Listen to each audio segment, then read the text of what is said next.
ધોરણ 12 આંકડાશાસ્ત્ર સ્વાધ્યાય 2.2 એટલે કે પાર્ટ 1 નું સુરેખ સહસંબંધ છે. એના આપણે 1 થી લઈને 14 સુધીના દાખલા જોઈ લીધા. 11 સુધી મોટા દાખલા હતા અને પછી 12, 13 અને 14 જે જોઈએ એ ટૂંકા દાખલા હતા.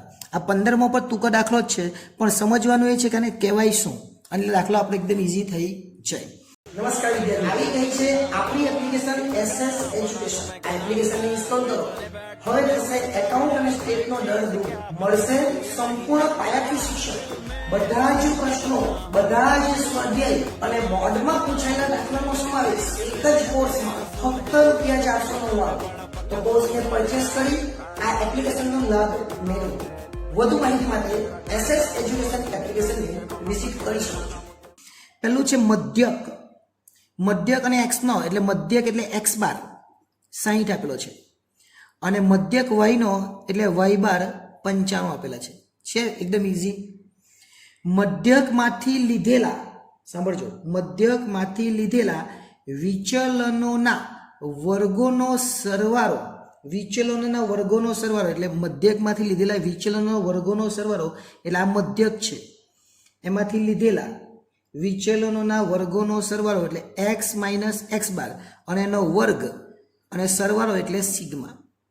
મધ્યકમાંથી લીધેલા વિચલનોના વર્ગોનો સરવાળો એટલે સિગ્મા x માઇનસ x બાર 920 આપેલો છે.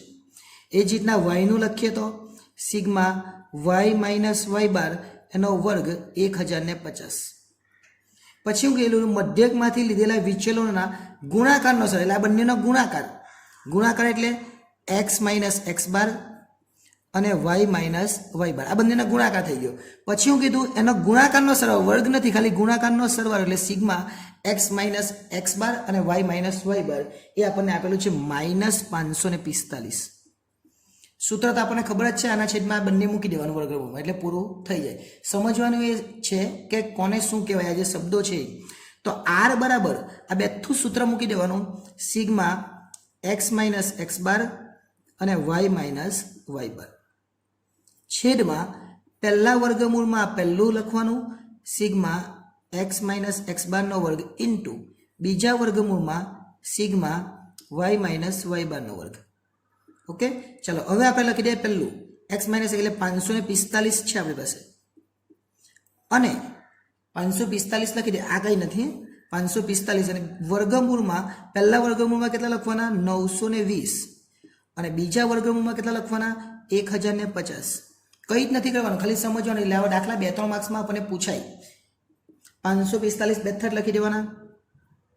હવે ફક્ત ગુણાકાર કરી દેવાના બંનેનો, 920 ગુણ્યા 1050 એટલે ગુણાકાર કરીએ એટલે 966 અને પછી પાછા 3 0, 9,66,000નું વર્ગમૂળ કરવાનું.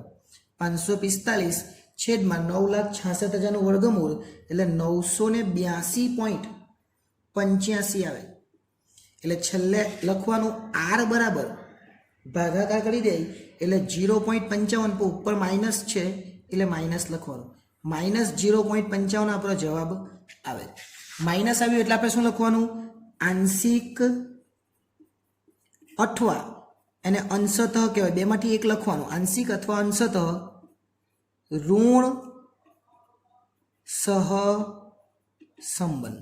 જો પ્લસ આવતે તો ધન, અને આગળ કીધું એ પણ -1 આવે તો સંપૂર્ણ ઋણ અને +1 આવે તો સંપૂર્ણ ધન. આ યાદ રાખવાનું. અને પોઈન્ટમાં આવે તો અંશતઃ અને આંશિક લખવાનું. એટલે આ દાખલા ખૂબ જ જરૂરી છે અને પૂછાય એવા દાખલા છે. એટલે આપણે દાખલા નંબર 12 જોયો, 13 જોયો અને 14માં 2 દાખલા જોયા અને 15. એટલે એમ ટોટલ જોવા છે 1 2 3 4 5 દાખલાઓ છે. આ 5 દાખલા આપણને 2 અથવા 3 માર્ક્સમાં પૂછાઈ શકે. કેટલીક વાર 2માં પણ પૂછાય ને કેટલીક વાર 3માં પણ પૂછાય. એટલે આ ટૂંકા દાખલા ખૂબ અગત્યના હતા.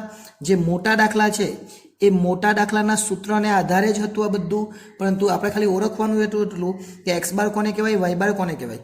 મધ્યકમાંથી લીધેલા એટલે આ મધ્યક છે ને એમાંથી લીધેલા વિચલનોના વર્ગો, વર્ગા અને એનો સરવાળો એટલે x માઇનસ x બારનો વર્ગ, આગળ સમીશન સિગ્મા. એટલે એ પ્રમાણે આપણે કરીએ તો આપણને એમાં પણ કોઈ પ્રોબ્લેમ થાય નહીં. અહીંયા લખેલું મધ્યકમાંથી લીધેલા વિચલનો, એટલે આ મધ્યકમાંથી લીધેલા વિચલનો છે એ બંનેનો ગુણાકાર કરી દેવાનો અને સરવાળો કરવાનો, એટલે એ 545 આપેલા છે. એટલે આ રીતે કરીએ તો આ દાખલા પણ આપણા પૂરા થઈ જાય. એટલે અહીંયા આપણે સ્વાધ્યાય 2.2 સંપૂર્ણ રીતે પૂરું કરીએ છીએ.